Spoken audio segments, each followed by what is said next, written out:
Is there any excuse for an adult not to get an A out of life? So when you go to work, is there any excuse for you not to be an A manager? Is there any excuse for your story?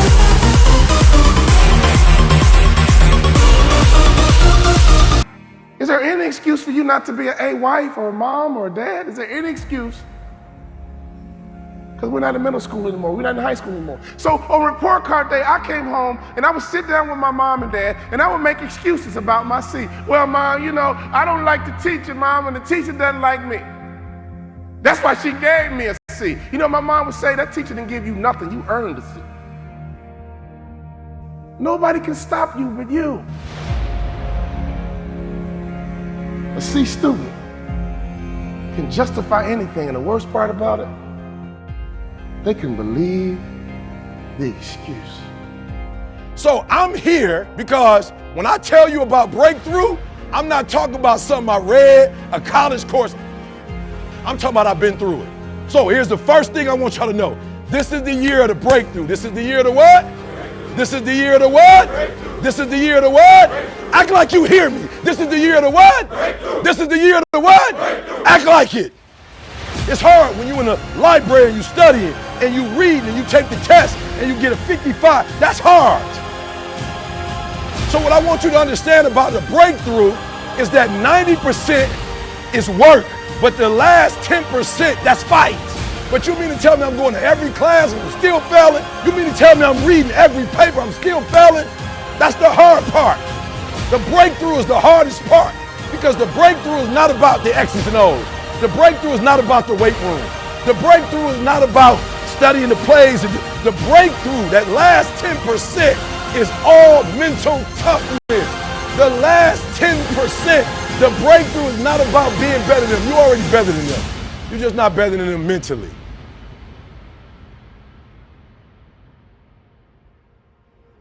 The breakthrough, I'm gonna break these boys. Why? Because where they come from, they couldn't get up at 3 o'clock in the morning if they wanted to. They smarter than me.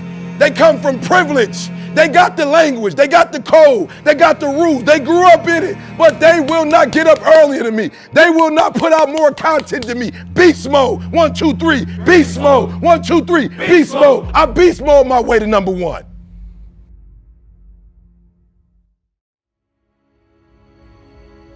My father taught me something very valuable.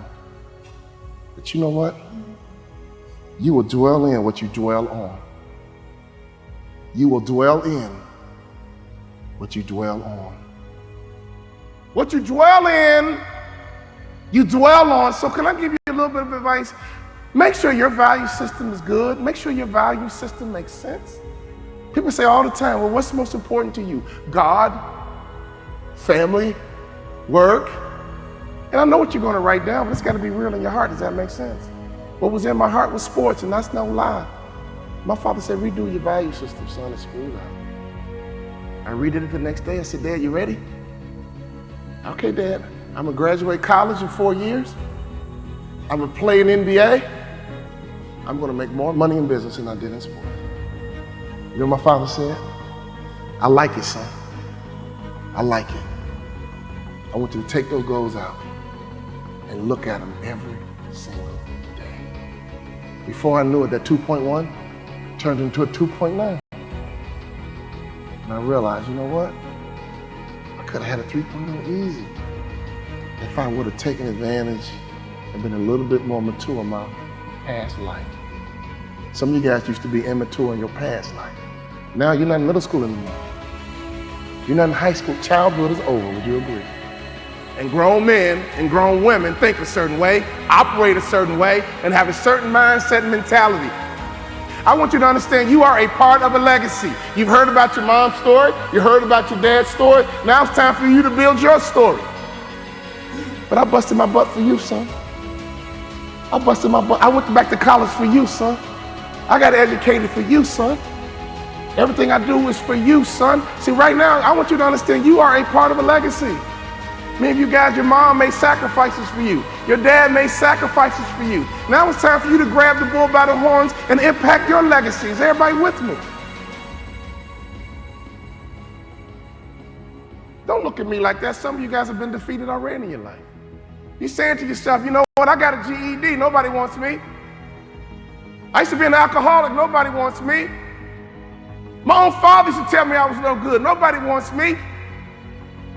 I'll just work this little dead-end job and we'll figure out what's next, because I don't have anywhere to go. Some of you guys can relate to what I'm saying. Somehow, some way, you've disqualified yourself. I work with so many people and I can relate to it. Nobody can beat you but you. Nobody can stop you but you. But the worst thing you can do is disqualify yourself. Now I'm 50 years old. I got a wife. I got kids. I got mortgages. I got bills. School is over. That's all about the real deal right now. You guys with me? Your mom and dad have this story. Your grandfather, your grandmother has his and her story. Now you are building your story. I was at a track meet one day, and I was watching a 4x1 relay. And I love a 4x1 relay because that first sprinter takes off with the baton in their hand, and they run as hard as they can, as fast as they can, and when they get to the next athlete, they yell, "Stick!" And the next athlete takes off running, but they reach back. They just reach back a little bit. Then they run as hard as they can, as fast as they can, for 100 meters, and then they yell, "Stick!" And it's so important to make a successful handoff, because if you don't make a successful handoff, you are disqualified. And the next athlete's turn is to run as hard as you can, as fast as you can, and then they yell, "Stick!" And they hand it to the anchor. That anchor is Carl Lewis. That anchor is Flojo. That anchor is Usain Bolt. And that last 100 meters, whoa, they come around that curve, and all you hear is elbows and form, and they come down and cross that finish line. Oh! So I was at this track meet, and I saw them handing this baton. They kept yelling, "Stick! Stick! Stick!" Your father might be from Russia. Your grandfather might be from Cuba, Colombia. I don't know where they're from, but let me tell you something. At some point, they're gonna yell, "Stick!" And that baton's in your hand. So we don't have time to be silly anymore, would you agree? We don't have time to play games anymore, would you agree? You gotta get that baton in your hand. You gotta run as hard as you can, as fast as you can. And every day in that car in the morning, my dad would just talk to me. Like, "Son, I'm from Tennessee, son. Education is very valuable. You cannot devalue education the way you think. Education is important, son. That's the way out. Education, working hard, education, getting trained." Smart families are training and development organizations masquerading as a family.